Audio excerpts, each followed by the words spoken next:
over you. Sure. Well, I'm Brittany Green. I am the assistant principal at Chesney Elementary School in Spartanburg District 2. And with me is Ashley Roberts, and she is the assistant principal over at our newest elementary school, Sugar Ridge, also in District 2. And the two of us worked together last year as campus directors for our summer school program that encompasses the summer reading camp.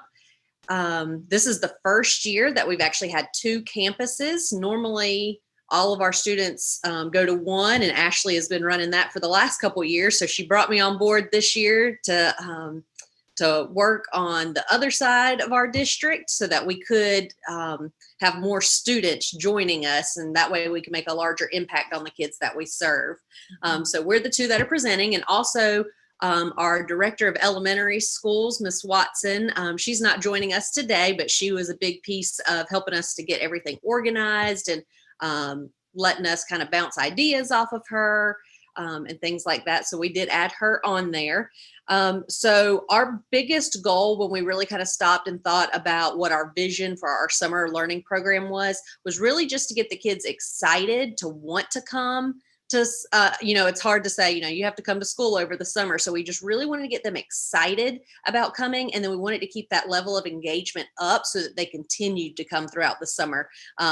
A lot of them, want to go on different vacations and stuff. And it's real easy when you go on a vacation to get out of the habit of coming back into school. So we tried to keep it really unique and fresh.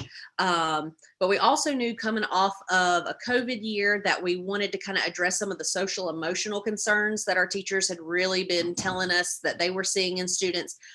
So we picked a theme called Be You. And that was like our overall encompassing theme that we had last year. But within that BU theme, we also picked 6 different traits that kind of celebrate their uniqueness or their individuality. And we broke it down. So each week we talked about one of those characteristics. And you can see if you look over on the left side of the screen, that was kind of our little logo that we used on everything. So be brave, be creative, be smart, be active, be healthy, be kind. And then we ended with be you. I'm going to piggyback off of that too. I think that's one thing that we try each year, because we are pulling from all over the district. So we have 8 to 9 elementary schools, 9 now that we're now in elementary school. And so bringing all those kids from all the different schools into one location and serving them and trying to keep it as consistent, I think, as possible. One way we do that is really looking at that theme as a way to build community and to build a tight community of one of the same, so that they go back and they make new friends and things like that. We also look at that when we're doing our classes to try and, yes, keep them with a friend or two from their school, but then also give them opportunities to engage with other students from across the district. So each year we do a theme, and like Brittany said down there in the left, the logo, we do a different logo every single year, and that's our tree. That's our t-shirt logo. We have a teacher that's actually at one of our schools who has created and designed our t-shirt for the past 2 or 3 years. And then prior to that, we had someone else that did it. So they're all unique designs that we feel like need to be the theme and what we kind of stand by all summer. Mm-hmm. And with moving into having 2 campuses, like she said, one of our biggest things was we wanted to keep kind of our district's mission and vision in our foresight as we moved forward. And we wanted to keep a lot of commonalities happening between our 2 sites. So Ashley and I worked very closely together to make sure that we were swapping ideas and sharing. And I think that was definitely valuable. And Ashley, you could probably speak more to it, but having 2 people's brains to bounce ideas off of. So this year because we had 2 sites, we were able to serve 429 students that actively came. We had 30 classroom teachers, 5.5 interventionists, 2 full-time nurses, and we also had related arts at both sites. So we had a lot of hands-on, which was phenomenal. We had great attendance with our students. We had, like, if you look You can see we had 111 out of the 256 at Ashley's campus who missed less than 4 days, which is huge during the summer, because there are vacations and things that are already planned. And then I had 92 who missed less than 4 days out of my 173 over on the Chesney side of the campus.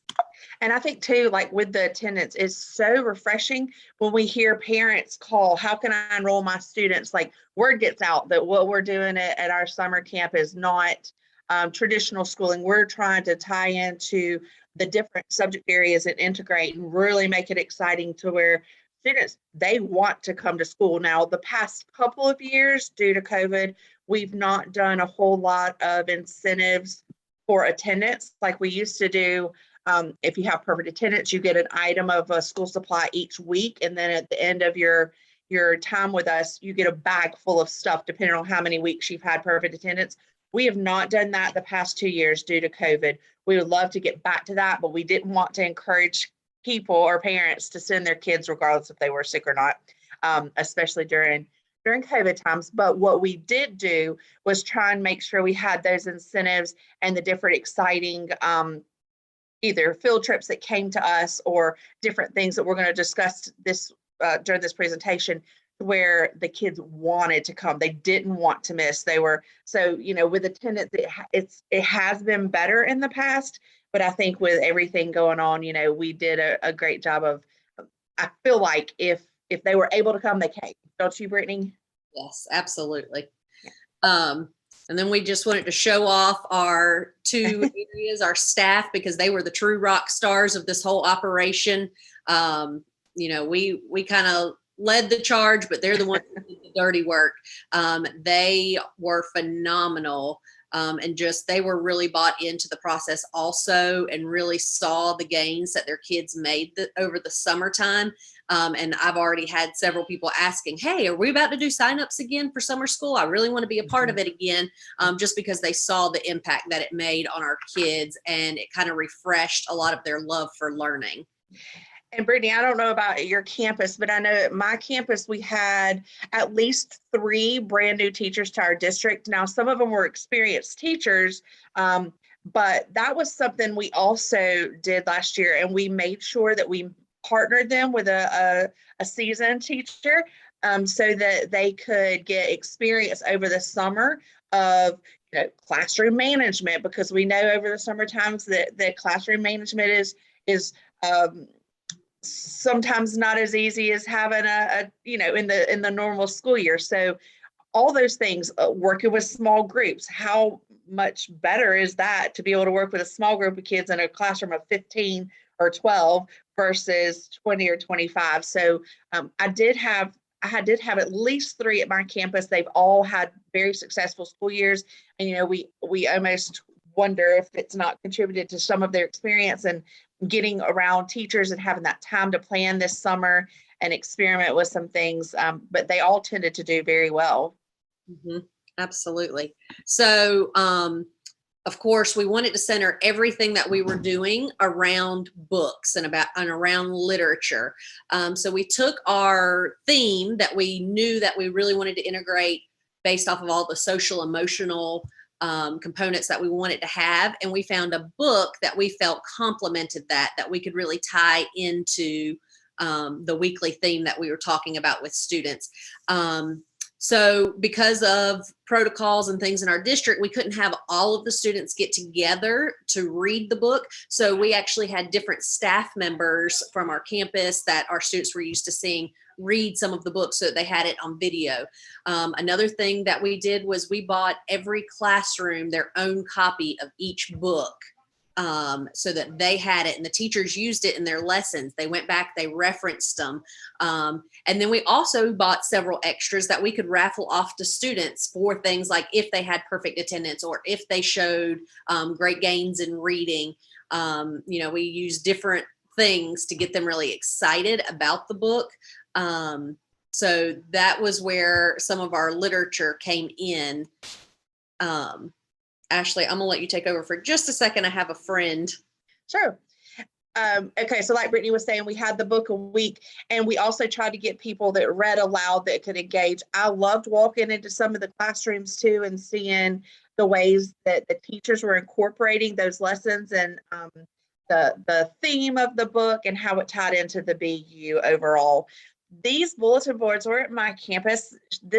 The girl who created these bulletin boards, or the lady, was the same lady that did our t-shirts, and so she does amazing jobs of an amazing job of making sure our walls look like, and our bulletin boards are done just like a normal school year. We don't want bare walls, and so these were several of our bulletin boards. I would stand in front of them each day, depending on which theme we were on, and do our morning news from this. And then I'd say, okay, don't forget, we're going to be smart today, and everybody's going to. So that's how I use these bulletin boards. But it was just one of the few things that we use to decorate our school to go along with that theme on the halls that we were using. I'll say, and that was a big piece, was just, making it visually appealing also to students. All right. So one thing that we incorporated was really awesome Readers Week for our students. We actually did it the week of July 4th because we know that tends to be a big time that, parents want to keep their kids home because they're off or they go somewhere. And so we really wanted our kids that were not heading out for a family vacation to want to still come.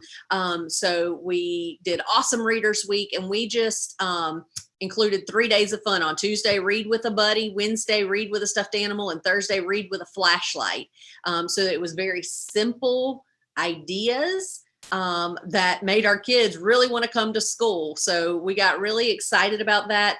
And it kind of, it brought a level of excitement to kids that they shared with others, so that the ones who were gone on vacation that week, they wanted to come back the very next week.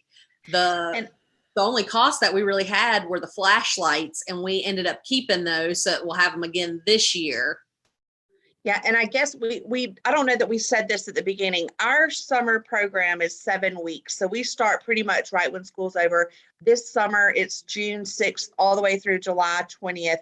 We go Monday through Thursday, 8 to 2. We don't do Fridays. And so our program is 7 weeks. So it's all summer long. So we see a little bit of a dip around July 4th, to be honest, of students who either just go on vacation and don't seem to come back.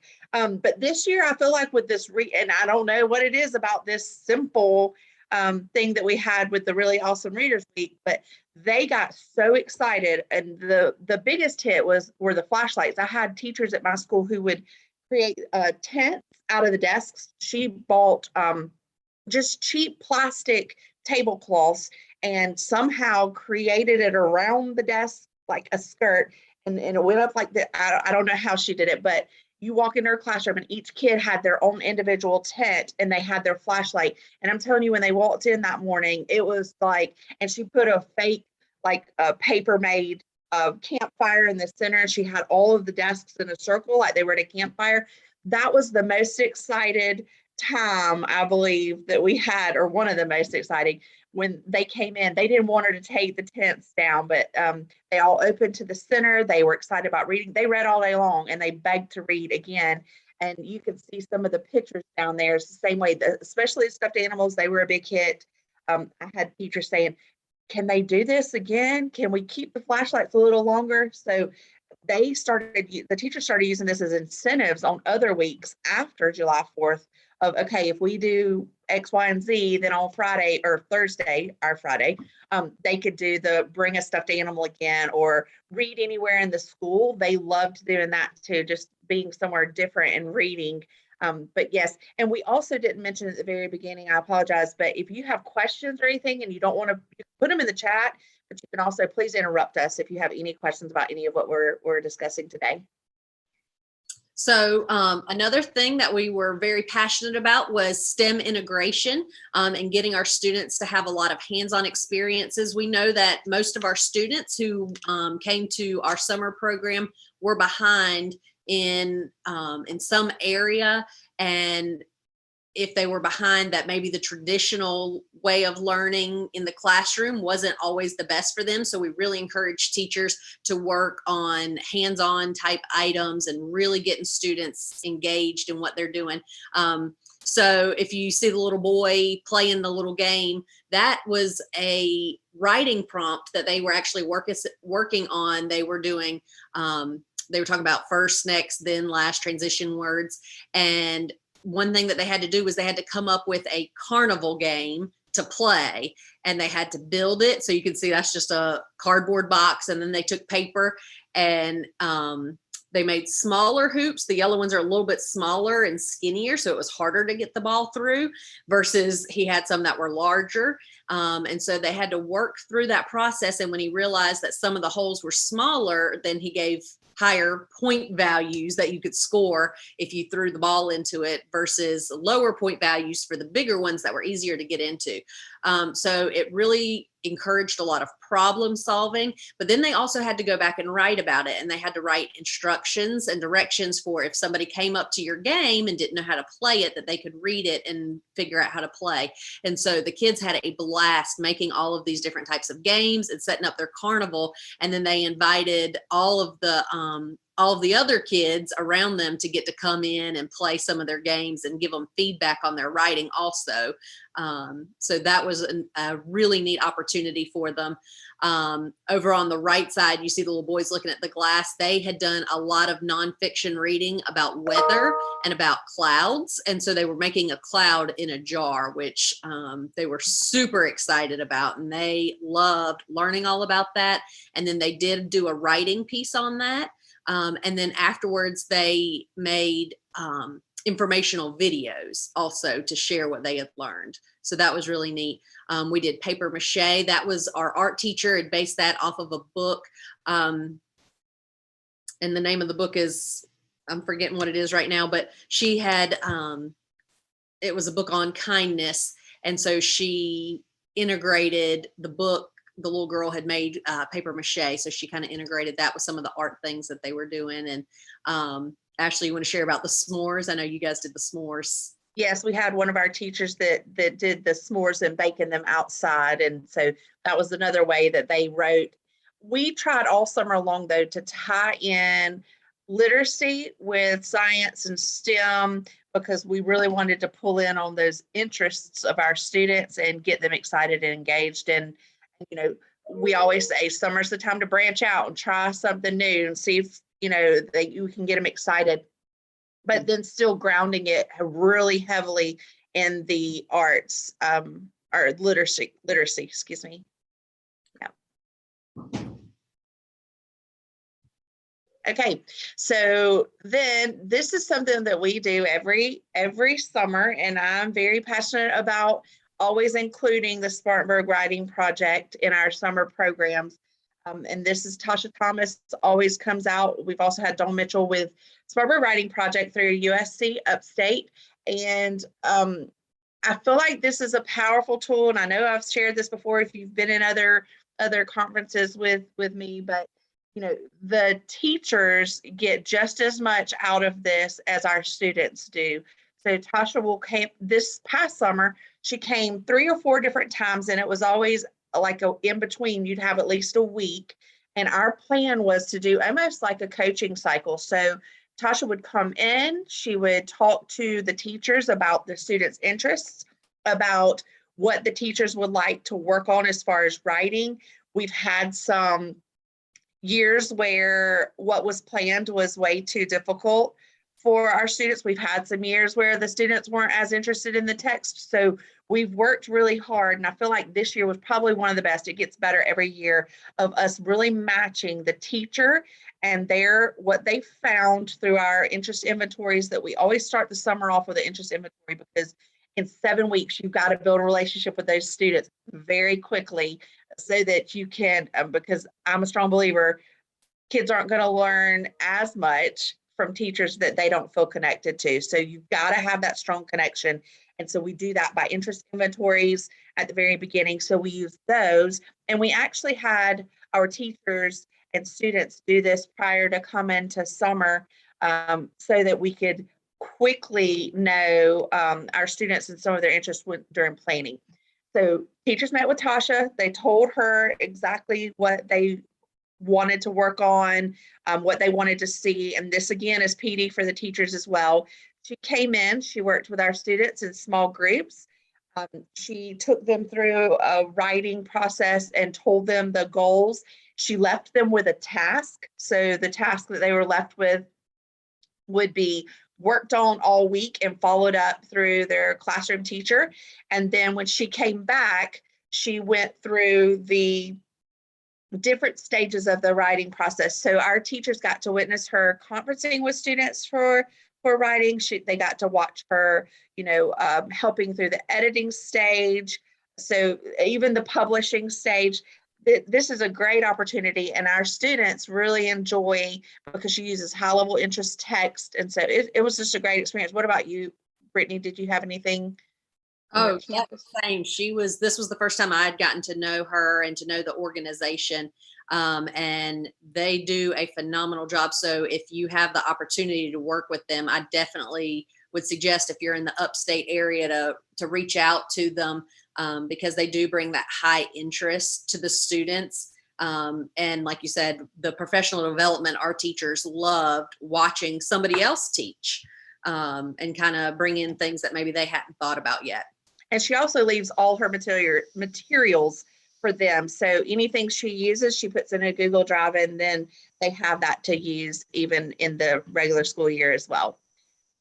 All right, our next slide is Wildlife Geeks, and he came to us again. We have him we've had him a few years now. The kids love him. You see the little animal he has there on the right. I don't even know what it's called. Brittany, maybe you do, but he goes jumping around the cafeteria. It's really exciting. We do have permission slip forms to go home just to make sure that the students can participate. We tried to have as many things come to us this school year or this past summer as possible so that our students weren't going places just due to COVID. But he's one that really gets the students interested in weird and exotic animals. He brings several. He has these at his house. So he lives with, I love just talking to him. I'm like, okay, tell me about this one. And, he saves the best for last. He's like, you've got to be in here. I'll be in there, but don't come close to me with certain animals that you pull out of there. But after he leaves, students, they start researching animals. They have things that they ask him when they come. One thing we make sure too is we have classroom libraries that we keep from year to year, from summer to summer, and we stock the classrooms because we use other teachers' classrooms when we're there over the summer. And so a lot of times, teachers have already bought these things with their personal money, so they don't keep everything out for us to use. So we bring the books there. We also encourage our teachers to bring, but we make sure that we have in our classroom libraries that we divvy out to all the classrooms during the summer, that they have high interest nonfiction and fiction texts, so that we have a variety of different levels for our students to read. Teachers can return books. We have several schools, I know Sholey is one of them, where they have baskets of books that we can change out so that they're constantly getting new books in their classrooms, because it is the reading camp. And so we want to make sure that we have high interest. But when he comes, the animal books, and they're hot off the press. They are going like crazy. So that really gets them excited. And then they write about their experience. So we think it's important that during the summer that they journal. And so we a couple years ago, everyone got a journal. Last year, we didn't do that, but we still had notebooks. They had composition notebooks where we encouraged the journaling of the experiences, just to keep the memories, just to show them that writing isn't just happening during writing class. It happens all the time. Our next slide is Hope Remains Therapeutic Horse Ranch. This was new for us this year. I have a personal connection with Hope Remains. And so through that personal connection, as well as a lady that works here, she does some volunteer work at the ranch. And I just reached out. We applied for the grant for the summer reading camp. We're applying for it again this summer. And so one of the things we had on our grant last year was Hope Remains. The students got to go and of course visit with the animals, the horses. These horses are they're used in therapy. It's quite equestrian counseling that they do. Of course, our students didn't get the counseling part, but they learned all about the ranch. They learned team building activities. They actually, Hope Remains has reached back out to us this summer and said, hey, are you coming? Because they want to build on what we did last year. I just spoke with someone this morning. I do think we're going to try and do this again, just because the students had such a positive experience there at the ranch. I laughed so hard when our first bus pulled up from, they had gone to visit the Hope Remains Ranch. And I said, guys, how was your visit? And this one kid got off the bus and he said, I got to ride a cow. And I'm like, oh, okay. I don't know that it was a cow, but that's very interesting. But so they did get to ride the horses. But it was just a great experience. And I believe in this place, they do a lot with young adolescents and therapy. My middle son actually goes to Hope Remains, and I couldn't get him into therapy until we had the horses. And once the horses were involved, I mean, he's 18, about to be 19 years old, and he goes on his own now.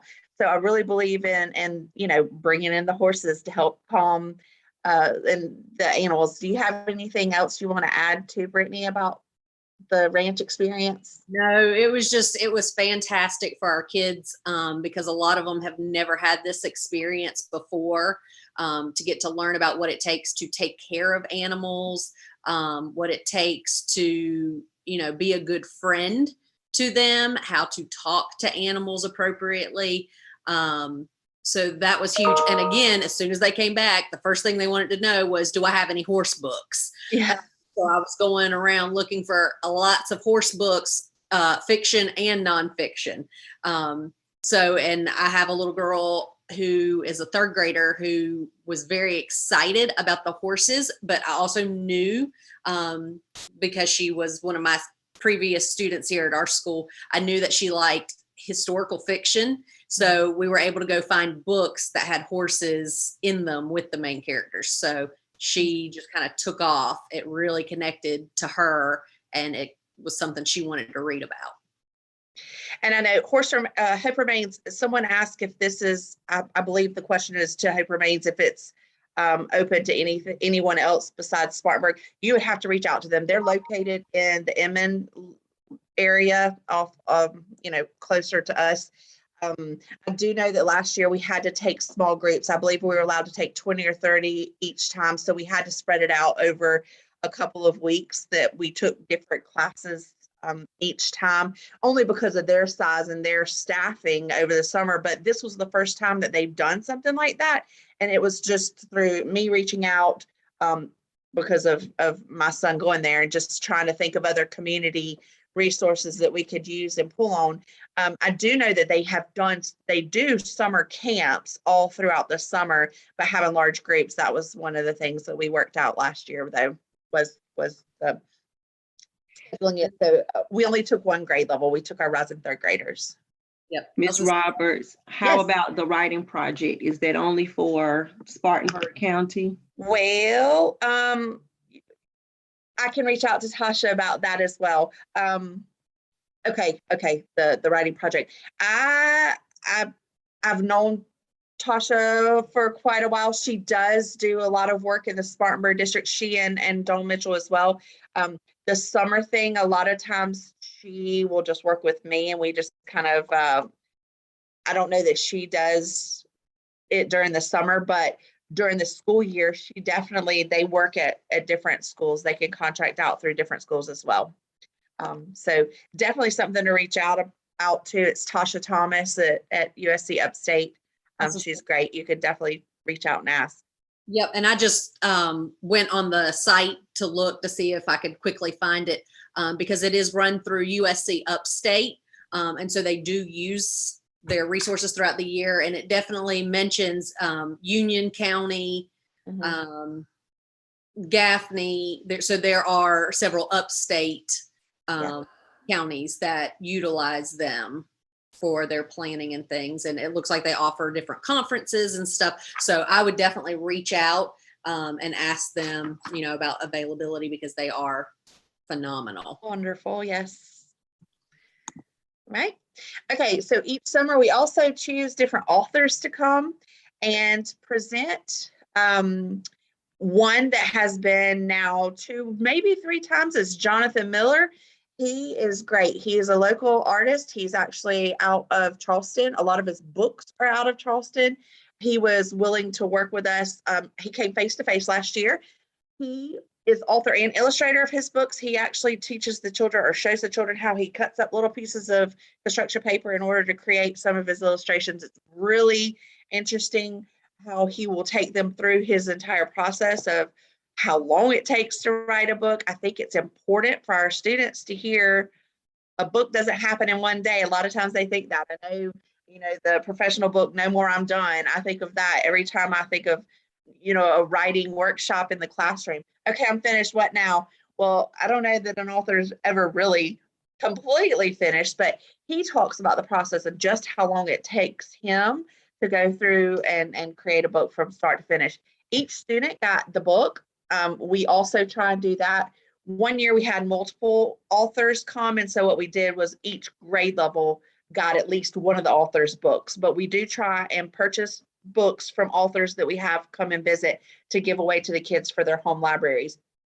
All of our classroom teachers also got a book from him that was autographed, and well, his books were autographed to the children too, but that they got to take back to their classroom for the normal school year. So that was a fun experience. Brittany, you want to go to the next?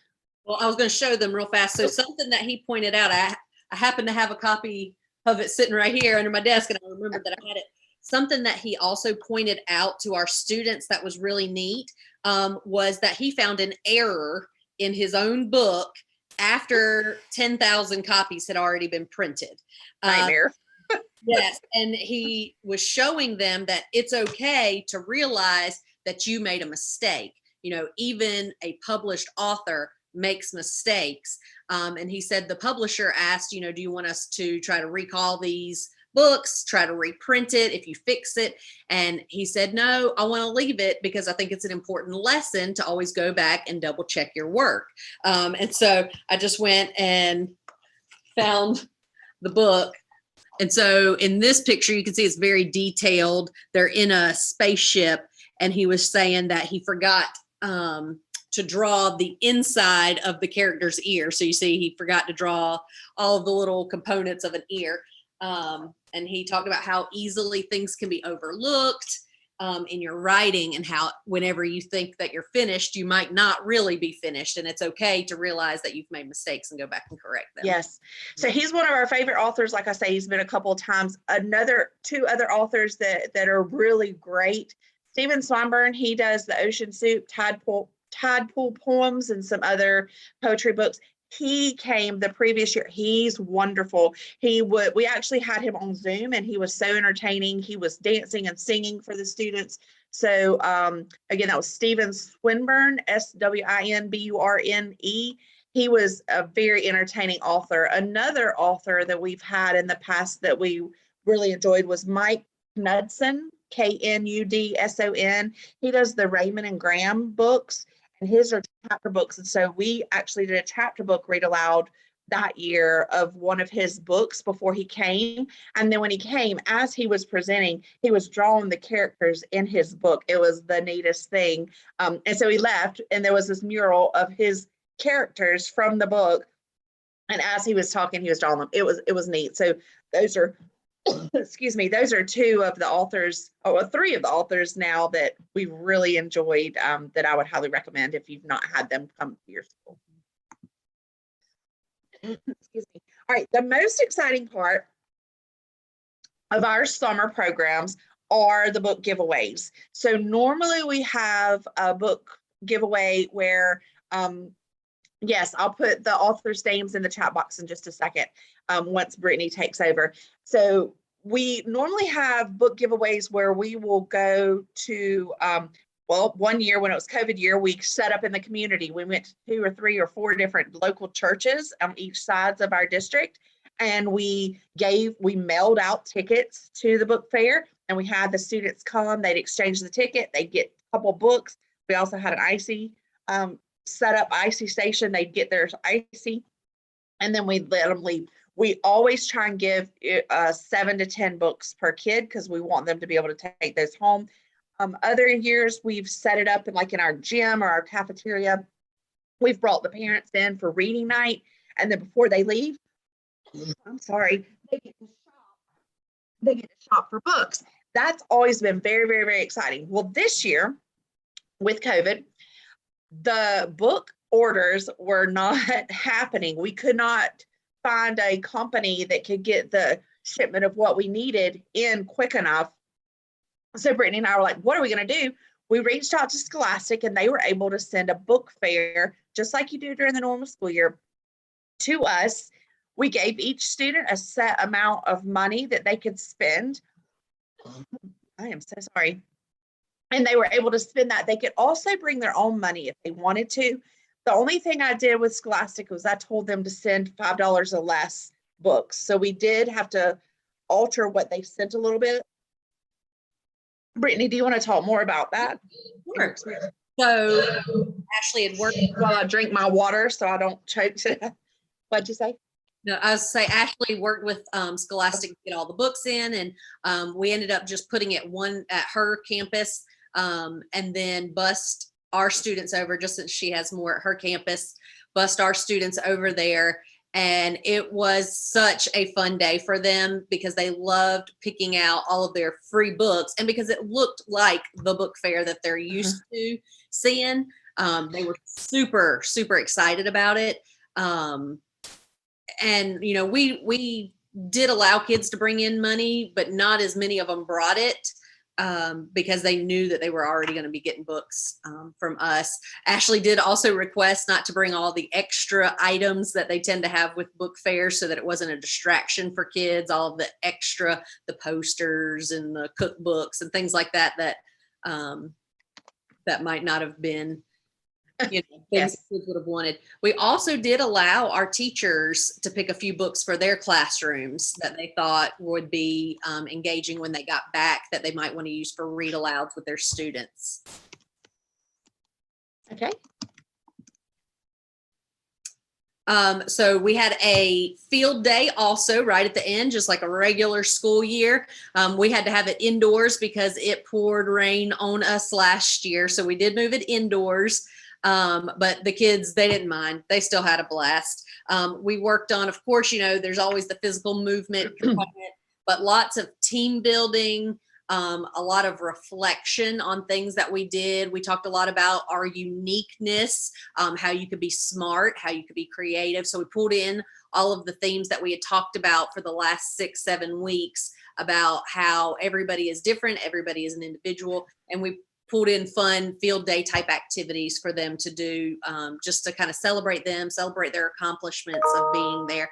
And they had a great time. Let's see here. Oh, sorry.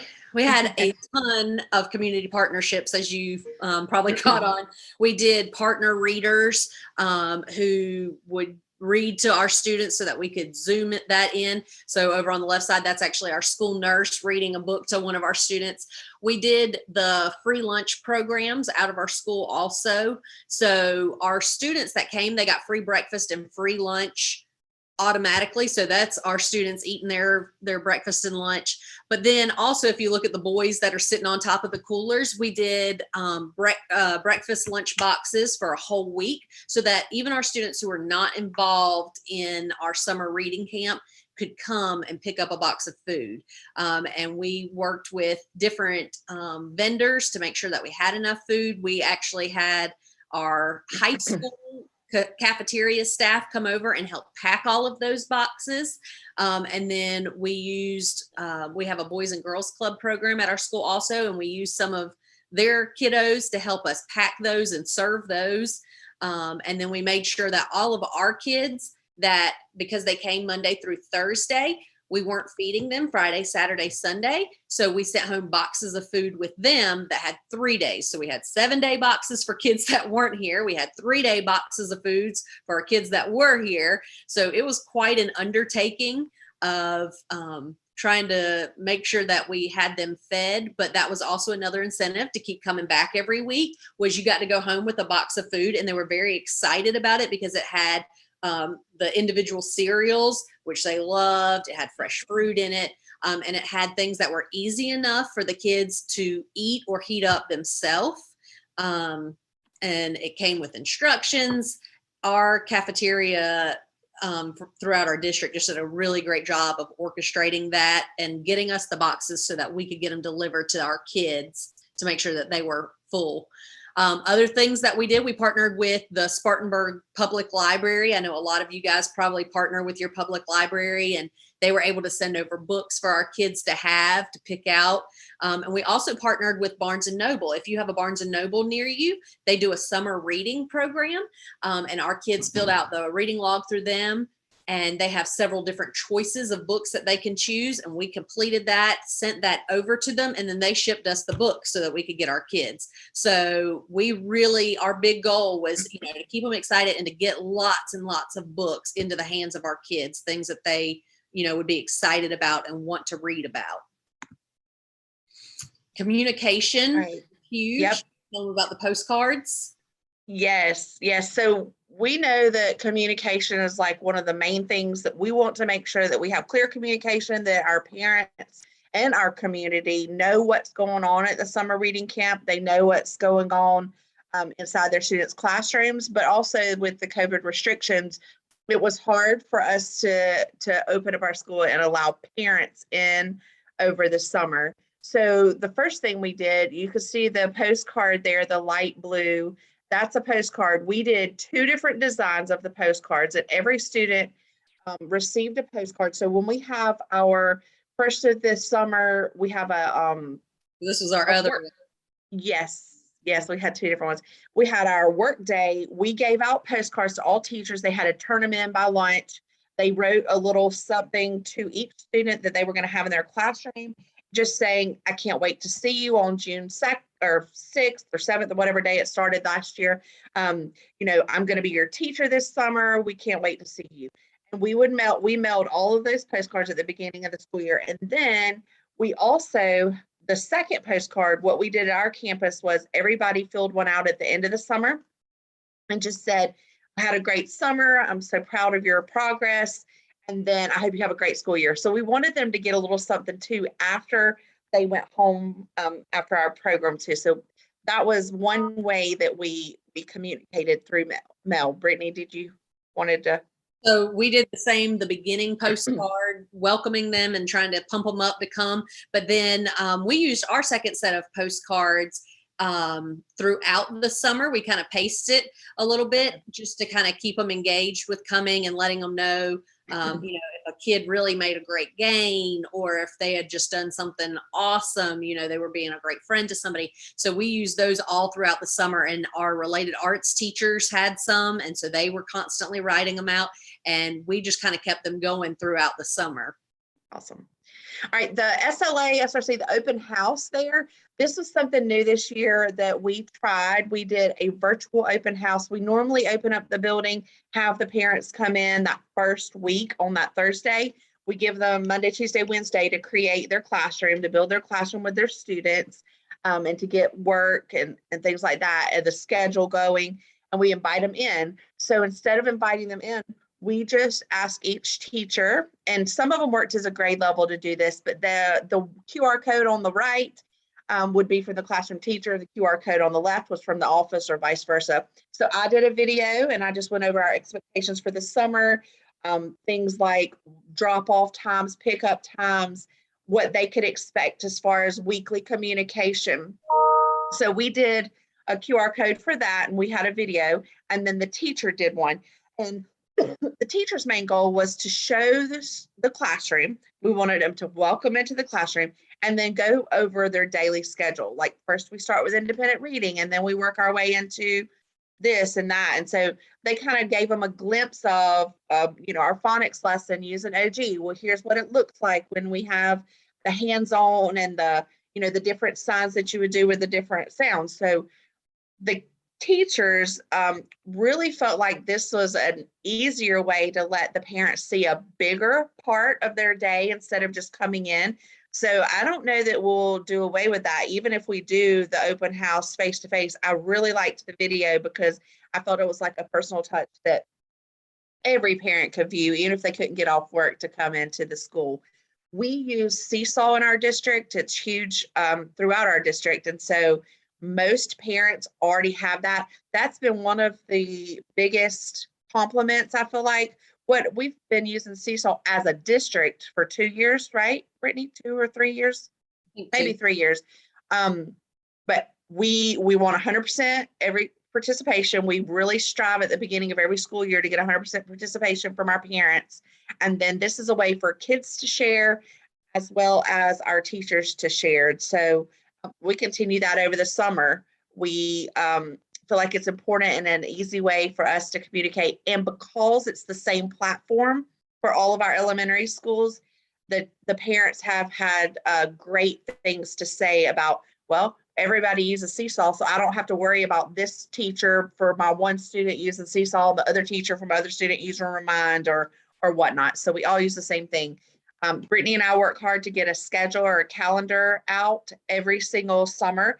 We add to it, so it's a Google Doc, so teachers might know it might not be there right away, but I try and link any calendar or schedule to this. So if we have Hope Remains, I'll highlight and link Hope Remains schedule, and that way the teachers can go to that one stop and they can see it and go from there. One year I did do a website for summer reading camp, and that was convenient too, but we didn't do the website last year. We just did more of this stuff. The last picture that you see is our newsletter. We do a monthly newsletter. Now, our teachers will do newsletters more often. They do the weekly newsletters, but as a office staff, we do a newsletter once a month, and we put all the highlights for everything. And then I try and end the summer with a newsletter that's thanking all of our people who donated things, all of our community partners and things like that. And so I feel like we inundate our parents with all the ways that we communicate, but we seem to get good results on our surveys that we do at the end of the summer as far as that goes. Yep. I'm saying that leads us into, well, I'll say, again, the celebrations, giving out rewards to our students. If you look up in the kind of near the top right, we did brag tags last year, and we gave the teachers just a ton of them at the beginning, and we kind of talked to them about, you can give students some for persistence, for just continuing to try. You can give it to them for reaching the next level. You can give it to them for, engaging in a book. So we gave kind of teachers free reign with when they see a child really working hard and being persistent and working on those skills, that they could earn these brag tags and that they could wear them, and they would be so excited to add an extra one. And Brittany brought this on this summer. This was one of her ideas that she brought. And I'm going to tell you, you think it's simple, just a little brag tag, but those kids so they would come in the office and be digging through, the teachers would, digging through the extras and say, hey, do you have an extra one? One of my students really wants this kind. Did you have that?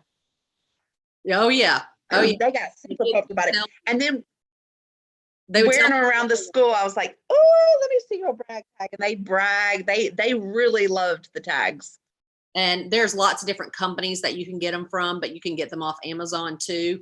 And they definitely were an incentive for our kiddos. The other things that you see is we had lots of really awesome items to raffle off for our kids. And we did give out prizes towards the end for their attendance, for working hard. In just a minute, we're going to share some data with you because we're doing pretty good on time. It's about 10:30. So we're going to share a bit of our progress data. We had a question about where we ordered the brag tags from. Most of ours came from Amazon, but if you search brag tags, tons of them come up, and there's different bulk packages that you could buy. The only thing I'll say are the necklaces. Like, we ask our students to leave them there at the school until the end of summer, so they wore them during the day, they took them off, and they had a place to hang them in their classroom. And then they would, of course, wear them the next day. We did ask them to leave them there, but those, the little bracket things, they would break often because they were a little bit flimsy or cheaper. But the tags are very good quality. So if you have an idea of where, or you might could even do rope or, like a little chain or something like a ribbon, or I don't know, you could get creative, but the just search brag tags and they're all over. And they're not too expensive either, because they come in what, 500 or 600 a bulk, I think. Yeah, I think we bought 500 packs. And there's different themes too. Like you can find more that are reading themes. We did a lot of reading themes. The sports ones were huge. Some of them are different shapes and sizes. I had teachers that worked at our campus that actually did it again this school year because they liked it so much, and the kids did too. And all ages liked it, I feel like, don't you? I don't think it was just the younger kid. Every student really seemed to enjoy it.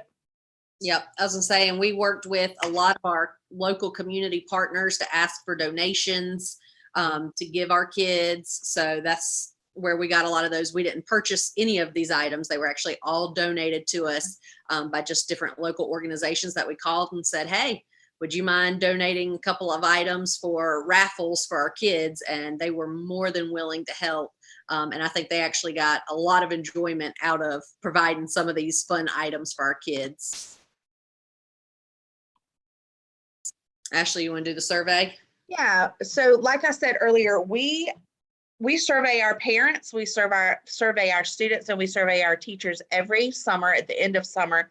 And we ask questions such as, how did you feel we communicated? Did you feel your student grew as a reader? Did your students' interest in reading increase? Because that's our main goal, is to get them excited and interested in reading and believe in themselves that they are readers. And so these are some of the results that our students said.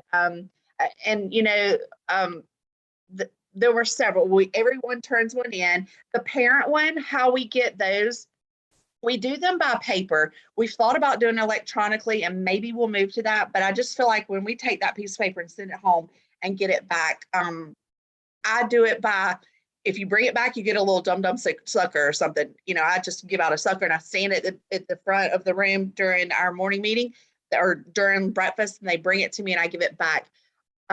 Our teachers know that what they put, we really consider for the next year. One of the things they had said in the past was to get more advanced notice of schedule. So the next summer, they had every single schedule out before we even started summer. You could see here, additional interventionists were a huge help.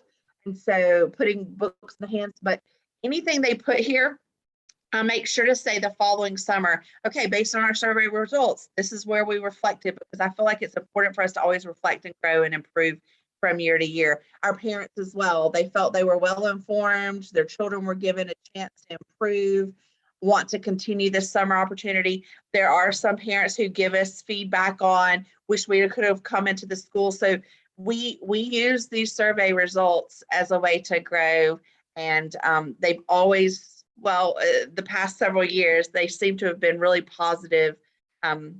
So we're, appreciative of that.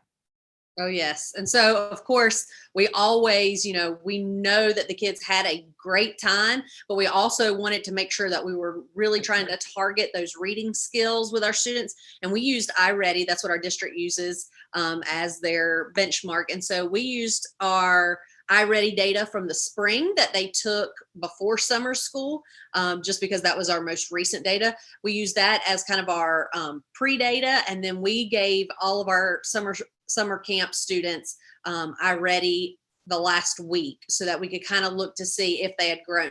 This is a breakdown of our student scores for the Chesney side of the district. We served 4 elementary schools, and on the left was our spring data.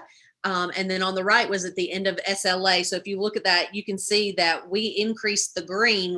That's our students reading on grade level by 8%. I'm sorry.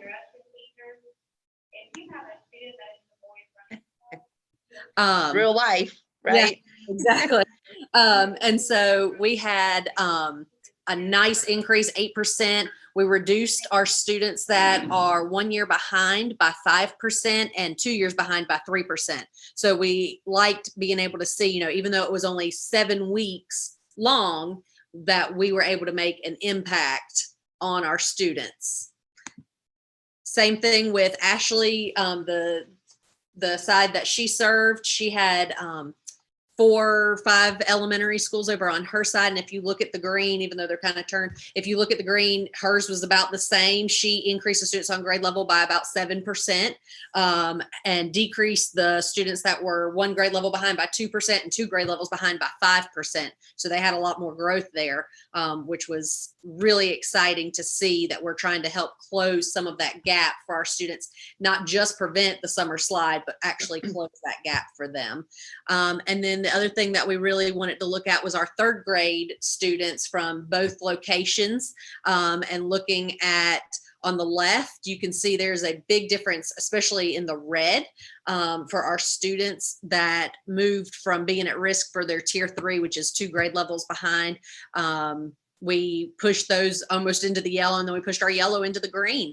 And that was very exciting to see that we started with 17% of our 3rd graders were scoring on grade level when they started the summer program, and 25% of them by the end of SLA or summer reading camp were on grade level.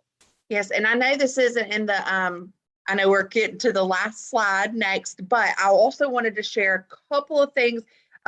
We're starting to plan already for our upcoming summer, and Brittany and I have worked hard. We are gonna try and focus on the book a week again. We want a different type of theme each week. We will continue to use Our Ready. And what are some other things that we could share? We only have like 2 more minutes. Does anybody have any questions for us? Or anything? There was something I was going to say about this summer, and it left my mind. If you have any questions, though, please feel free to email us or let us know, and we'll be happy to share whatever. Did you post the names of the authors in the chat? I did. Awesome.